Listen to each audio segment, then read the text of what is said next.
Halo adik-adik, ketemu lagi dengan saya. Oke, sekarang kita akan bahas bab 1 Matematika kelas 8 ya. Judulnya adalah pola bilangan. Nah, judul babnya adalah pola bilangan. Ya, pola bilangan ini materi yang mempelajari tentang jadi ada barisan bilangan, kita akan menentukan polanya. Jadi barisannya itu nggak asal-asalan. Misalnya dari 2 4, dari 4 6, dari 6 8. Nah, kira-kira kalian sudah tahu belum pola bilangannya apa? Nah, benar. Ternyata pola bilangannya adalah selalu ditambah 2, atau pola bilangan genap juga bisa. Kan dari 2 ke 4, berarti 2 tambah 2 kan 4. 4 tambah 2 6, 6 tambah 2 8. Nah, itu namanya pola bilangan. Jadi untuk mendapatkan angka berikutnya kita harus mengikuti aturannya. Nah, di pola bilangan ini kita belajar bagaimana mencari aturan dari suatu barisan bilangan. Oke. Nah, ada beberapa jenis pola bilangan, berarti sebenarnya jenis pola bilangan itu banyak, tetapi saya akan bahas beberapa aja yang biasanya suka dipelajari di kelas 8. Yang pertama adalah pola bilangan ganjil. Nah, pola bilangan ganjil itu ada rumusnya, yaitu 2n kurang 1. N itu maksudnya urutannya. Nah, bilangan ganjil yang pertama kan 1 ya. Nah, coba kita buktikan di rumusnya. Kalau ini kan bilangan pertama, berarti n-nya 1. 2 kali 1 2, kurang 1 1. Maka bilangan ganjil yang pertama adalah 1. Nah, habis 1 3, lalu 5, 7 dan seterusnya. Ini namanya pola bilangan ganjil. Bisa juga kamu bilangnya selalu ditambah 2 juga boleh. Tapi kalau misalnya ada pertanyaan, diketahui suatu pola bilangan ganjil, tentukanlah bilangan ke-50. Nah, tiba-tiba dia nanyanya bilangan ke-50. Nah, ini kan bilangan ganjil pertama, bilangan ganjil kedua, bilangan ganjil ketiga, bilangan ganjil keempat. Dia maunya yang ke-50. Nah, kalau kita teruskan sampai 50 bisa, cuman kan ngabisin waktu dan tenaga. Dan bisa aja nanti di pertengahan kita salah ngitung. Nah, ada rumusnya. Jadi ini nanti bisa kalian hafalkan rumusnya. Pola bilangan ganjil itu 2n kurang 1. Jadi kalau dia nanya yang ke-50 ya, yang ke-50 tinggal pakai rumus. Yang ke-50 berarti n-nya 50. 2 kali 50 kurang 1. 2 kali 50 100, kurang 1 99.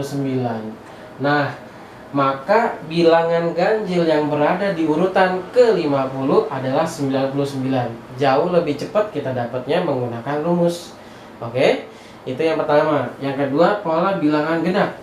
Bilangan genap rumusnya 2n. Jadi mirip sama pola bilangan ganjil, bedanya dia tidak dikurang 1 tapi hanya dikali 2 aja. Bilangan genap yang pertama 2.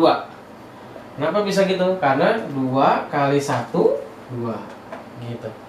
Bilangan genap yang kedua 4, 6, 8, 10 dan seterusnya. Coba ya. Ini bilangan genap pertama, kedua, ketiga, keempat, kelima. Coba kita tes pakai rumus. Yang kelima benar nggak sih 10? 2 kali 5 10, benar kan? Nah, kalau dia mintanya yang ke-50, nah kita nggak takut. Kalau yang ke-50 tinggal masukin ke rumusnya. 2 kali 50 sama dengan 100. Berarti bilangan genap ke-50 adalah 100. Kita nggak harus cobain sampai ke-50 kelamaan, ya kan? Sekarang ada pola bilangan garis lurus. Nah, kenapa disebut pola bilangan garis lurus? Karena ketika digambar, ini kan polanya bisa kita gambar. Ketika digambar dia membentuk garis lurus. Nah, rumusnya hanya n. Artinya urutan pertamanya kan 1. Ya udah, kita misalkan pakai titik. Titiknya 1 aja gitu. Terus yang kedua berarti n-nya 2, berarti titiknya 2. Ya udah kita gambar. Kita gambarnya ke bawah aja ya. Nah, tapi membentuk garis lurus gitu. Lalu titik-titik pola bilangan ke-7. Ke-7 berarti n-nya 7, maksudnya titiknya 7. Ya udah bikin titiknya sampai 7 kali. 1 2 3 4 5 6 7 gitu. Ini namanya pola bilangan garis lurus. Jadi nggak nggak terpengaruh ya sama berapapun angkanya. Kalau dia bilang pola bilangan garis lurus yang ke-50, tinggal gambar titik sampai 50 ke bawah, titiknya usahakan garisnya lurus gitu. Makanya disebut pola bilangan garis lurus. Baik, kita lanjut jenis pola bilangan yang keempat, 5 dan 6. Nah, ini sengaja saya kelompokkan mereka bertiga karena rumusnya mirip-mirip supaya kamu gampang ngapalinnya, oke? Yang keempat, pola bilangan persegi, rumusnya n pangkat 2. Pola bilangan persegi panjang, rumusnya n pangkat 2 tambah n. Pola bilangan segitiga, rumusnya n pangkat 2 tambah n bagi 2. Nah, coba kamu perhatikan. Ini n pangkat 2. Yang ini n pangkat 2 tambah n, berarti hanya tambah n. Yang ini n pangkat 2 tambah n nya dibagi 2. Nah, mirip kan? Nah, sekarang saya jelaskan maksudnya apa. Pola bilangan persegi sama seperti pola bilangan garis lurus, yang ketika digambar membentuk garis lurus, maka pola bilangan persegi kalau digambar harus bisa membentuk bangun persegi, ya. Nah, kita nggak bisa mulai dari 1 karena 1 pangkat 2 kan 1. Ya, jadi kalau digambar titiknya hanya 1 aja. Nggak bisa jadi persegi. Ya, maka kita akan mulai dari misalnya 2.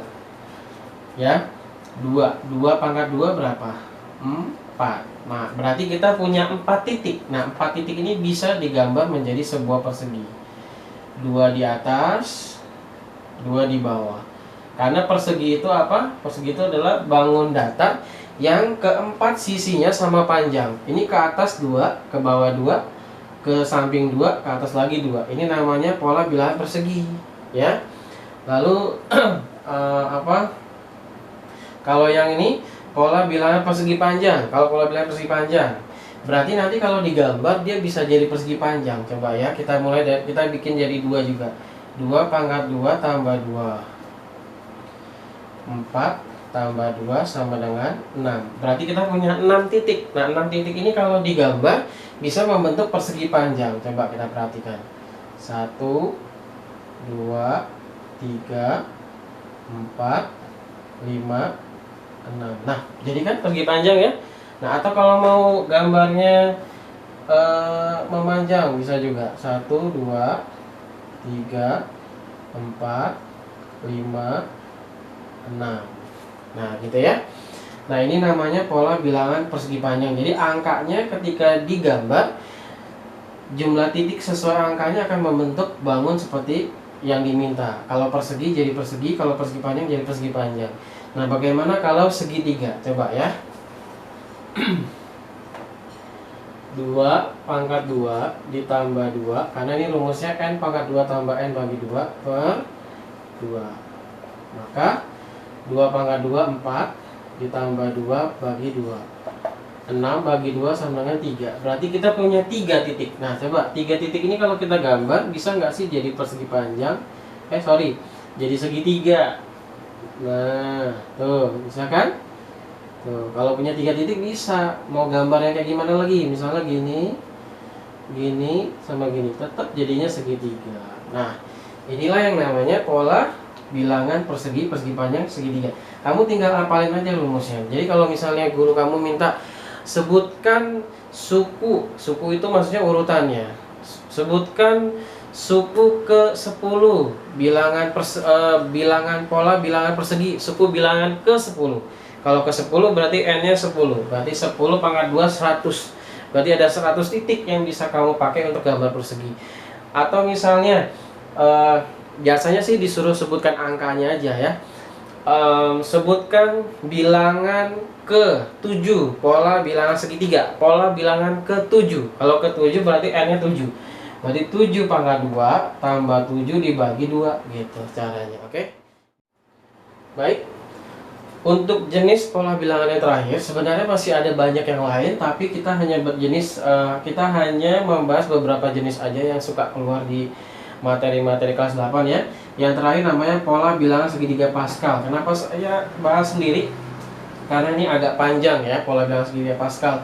Disebut segitiga karena nanti ketika digambar akan membentuk segitiga. Tapi segitiganya pakai angka, bukan pakai titik ya, nggak sama-sama pola bilangan segitiga. Lalu Pascal itu adalah yang menciptakan pola bilangan ini. Nah, pola bilangan ini nanti ada gunanya untuk materi yang lain. Jadi dia bisa dipakai untuk membuat penjabaran dari bilangan berpangkat. Nah, tapi nanti kita bahasnya nggak sekarang. Sekarang kamu hanya mengenal apa sih pola bilangan segitiga Pascal. Nah, pola bilangan segitiga Pascal itu harus kita buat ya. Nah, cara buatnya gini, oke? Karena dia segitiga, segitiga kan nanti bentuknya gini dong. Nah, ini segitiga kan? Dia ada puncaknya. Jadi pola bilangan segitiga Pascal ada puncaknya juga. Puncaknya dimulai dari angka 1. Nah, habis itu kan dia melebar ya. Nah, ini juga nanti dia melebar. Nah, di pinggirannya, di pinggiran pola bilangan segitiga Pascal itu selalu diisi angka 1. Nah, kita kasih satu lagi pinggirannya. Jadi kita bikinnya melebar supaya lama-lama jadi segitiga. Oke. Kita lebarin lagi. Ujung-ujungnya selalu dikasih 1. Kita lebarin lagi. Kita lebarin lagi. Nah, kok tengahnya kosong ya? Sebenarnya tengahnya nggak kosong, tengahnya bisa diisi. Nah, cara ngisi tengahnya begini, ya. Ini kan 1, habis 1, 1. Nah, di tengah-tengahnya ini, ya. Jadi setiap di atasnya ada 2 angka, ini di tengah-tengah ini nggak ada angkanya karena di atasnya cuma ada 1. Tapi di antara 2 angka ini, nah nanti muncul ada 1 angka di sini. Jadi setiap ada 2 angka di atasnya, kamu jumlahkan, tambahin 1 tambah 1, 2. Tulis di tengah-tengahnya dia. Nah, jadi ini 2 asalnya dari 1 tambah 1. Nah, barisan ketiga ada 2 angka lagi nih. Berarti tambahin 1 tambah 2 berapa? 3. Nah, tulis 3-nya di tengah-tengahnya di barisan yang berikutnya. Jadi cara mengisi angka di barisan bawah adalah jumlahkan 2 angka di atasnya. 2 tambah 1, 3. 1 tambah 3, 4. 3 tambah 3, 6. 3 tambah 1, 4. Nah, sekarang saya lanjutkan barisan berikutnya tapi pelan-pelan dari ujung ya. Nah, kan ini harus melebar berarti ke sini dong. Nah, ini pokoknya di atas barisan ini, di atas dia kalau ada 2 angka atasnya tambahin. 1 tambah 4, 5, tulis di tengahnya. Di barisan ini. Oke? 4 tambah 6, 10. 6 tambah 4, 10. 4 tambah 5, 4 tambah 1, 5. Ujungnya kasih 1. Oke, ngerti nggak? Saya kasih sekali lagi ya. Kita buka dengan 1. 1 tambah 5, tulis di tengahnya, 6. 5 tambah 10, 15. 10 tambah 10, 20.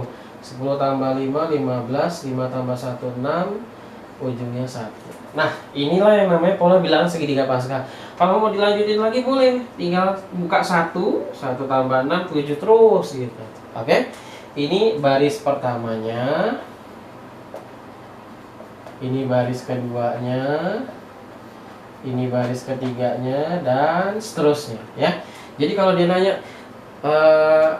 tuliskan barisan bilangan segitiga Pascal pada baris keempat. Tuliskan bilangan pada barisan segitiga Pascal pada baris keempat. 1, 2, 3, 4. Nah, inilah. Jadi nanti kamu jawabnya ini. Jadi kalau ada pertanyaan, tuliskan barisan bilangan segitiga Pascal pada baris keempat. Nanti kamu isinya 1,3,3,1. Inilah barisan segitiga Pascal pada baris keempat gitu. Kalau ditanya, tuliskan barisan bilangan pola bilangan segitiga Pascal pada baris ketujuh. 1, 2, 3, 4, 5, 6, 7. Berarti jawabannya ini 1,6, 15, 20, 15, 6,1. Kalau dia suruh bikin ke 10, berarti bikin lagi sampai baris ke 10. Hitung nanti 1, 2, 3 sampai ke 10 berhenti. Gitu cara bikinnya. Hanya tambahin 2 angka di atasnya, oke? Mudah-mudahan mengerti. Ini pertemuan pertama pola bilangan. Nanti akan kita bagi menjadi beberapa pertemuan. Hari ini kita belajar tentang 7 pola bilangan.